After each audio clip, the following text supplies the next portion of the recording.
up, we got our other commentator. You're gonna see Jaren versus Wolfric, and Wolfric plays Lucina or Aegis. I've seen her play both of them, and Jaren with their Byleth, and that's gonna be a fun matchup. I mean, you see both of those characters. All three of them kind of just lurk around in that top high tier, at least joint high tier stuff. So it's gonna be a fun match. You see this matchup very very often, but now we have MKLeo versus Spargo at home. So Yeah, why do you need to go outside of Tri-State? We have good enough players to basically make MKLeo and Spargo. right. Yeah. Alright, so starting off right off the bat, you're gonna see Wolfric try and approach, and I can kind of understand why she went for Aegis, with just kind of choking out a character like Byleth. Very very good. Even though Lucina has really good tilts, really good spacing options, just doesn't have the speed that Mythra has, and Pyra. Crazy damage output from that character. That was a stupid interaction. Oh man, that air dodge is saving Jaren from losing what could have been a very early stock. But yeah, like you were saying, the speed that Mythra provides, especially against someone like Byleth, who's kind of not slow but not fast, Mythra really can help you win those early neutral situations, the scrambles, and then you just bring out Pyra and finish the job. Right, you're kind of seeing that right now from Wolfric, is that when, oh my god, the foresight on that down smash.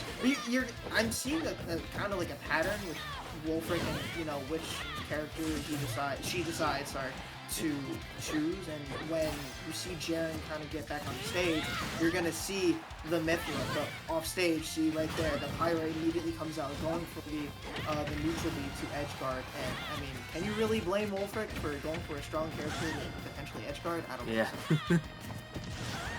Yeah, and I will say Jaren has been doing a really good job of spacing out any of these lance moves. We've seen almost all of them hit with the tipper, and the F smash not quite gonna kill. But this is Pyra Mythra off stage, so you do have to be very careful, even going just a bit off. But the F tilt there at center stage, yeah, when you sing at 180, a lot of things are gonna start to kill. Ooh, but okay, the runoff neutral B is going to take the return stock, put both of these players on their second stock. Oh, I respect the read. I respect that. Getting the up B into the backer as well, that ticker is going to be so devastating. Oh, it misses the tech, but Jaren's going to die for it! Was it worth it, Jaren?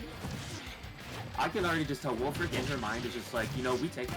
Like, in a situation like that, when you just find yourself so down, not only just in, like, percentage, but also in kind of, like, the mental game, how Jaren just really had control of all of that second stock for, like, that 30, 45 seconds.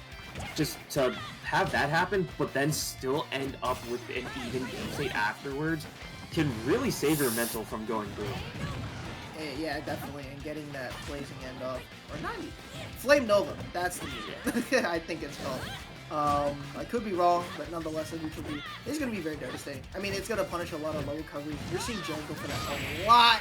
Gets the up B off, not going to kill, however, damage and disadvantage being put into Jaren. Yeah. A good hit from the fail knot is going to allow Jaren to get back to stage relatively safely. But yeah, we're seeing both of these players right now sitting at almost 100% this time. No! Oh, okay! Just barely is going to kill off the corner.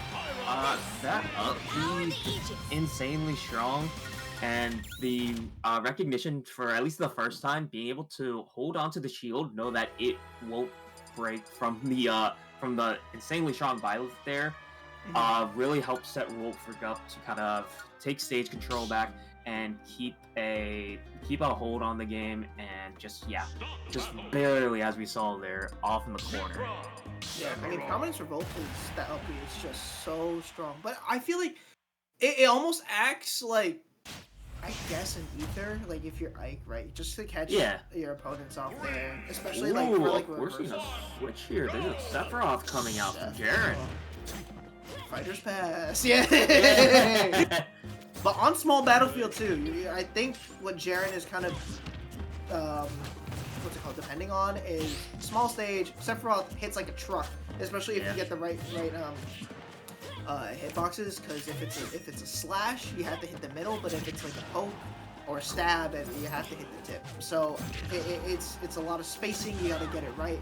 And Jaren right now, with advantage, I mean, just outspacing Wolfric like there's no tomorrow. You can see that Wolfric kind of just trying to go for that reversal, trying to get that scintilla off to no avail. Once again, Jaren trying to play the spacing game. Jaren really likes slow characters. Yeah. And also, you know, Sephiroth is a really good pick for this stage just because of how well the Sephiroth spacing lets him control the platform. Like, a fair, a bair, an up air, up smash, that is all covering the whole platform on a small battlefield. Ooh, but the hair there? Okay. Yeah, I want to say kind of shades of the first game where we're kind of seeing a nice even play, and we're going to have to see who takes the first stock here to kind of really put themselves in a solid lead. I think both players are kind of desperate right now to get the kills, and then you kind of just see mistakes being thrown out. Really good role for Jaren to be able to work that episode. But going for that side B once again, just getting hit by the side B, and then gets hit by the F tilt and just die. And a foresight! Ooh, that's a great foresight. This character needs it! Right, but what's the answer for Jaren here? I feel like you kind of just have to start playing aggressive, and it sucks, especially when you don't have one wing. It's so tough. And, I mean, Wolfric... okay. There you go. It's the F tilt. But Wolfric was kind of cooking there, going for tech chases, going for jab blocks, but kind of just didn't commit. And I feel like that was either confidence or just not expecting any of those hits to come out at all, especially in that fashion. Ooh, good spot dodge there. So not a lot of Sephiroth players, I feel like, use the Octo Slash, like the less charge version, as kind of like a movement option, which it's really good at, but Wolfric paying the respect to that move and is able to basically come out of that stock without taking any damage. So it's a full stock lead here for Wolfric going into what could be Jaren's winner side stock. Definitely. You can see that Jaren is kind of getting a bit impatient just to get, you know, damage off with the up smash. And then Wolfric, again, using that blistering speed of Mythra to kind of just maneuver around. Even circle camp, I mean, if you want to, you can. Against Sephiroth, it is a bit tough because, like you mentioned, that sharking ability of Sephiroth is good, but there's no need for sharking when you just catch that neutral get up. And Wolfric with the solid 2-0 as well to go into the next round, but there was just a lot of missed opportunities for Jaren, I feel like, in that match. It was, granted, really, really good defense from Wolfric. I mean, just really good spot dodging, being able to control center stage, and you could kind of see that game plan come to fruition for Wolfric. I mean, like I mentioned before, just when you have stage control, or when the opponent has stage control, you go for Mythra. But when they're off stage, you saw that Pyra come out immediately, going for that neutral B, going for even that up B to be able to edge guard. I mean, it's a solid plan. It worked out, and it got her that 2-0. Yeah, so definitely big ups to Wolfric for also adapting to that character switch that Jaren brought out mid-set. The Sephiroth, I definitely think, was doing a good job, but it was just at that point, you feel like Wolfric was kind of in like the mental advantage at that point. You know, Wolfric, she was just keeping really good control over it and just didn't really give Jaren a whole lot to work with in either game, I think. Yeah. I mean, it was really good movement from Wolfric. Like you were talking about it, right? Just kind of using Sephiroth's up B, not the Octo Slash, but the other one for movement, maybe for like a platform cancel or something like that.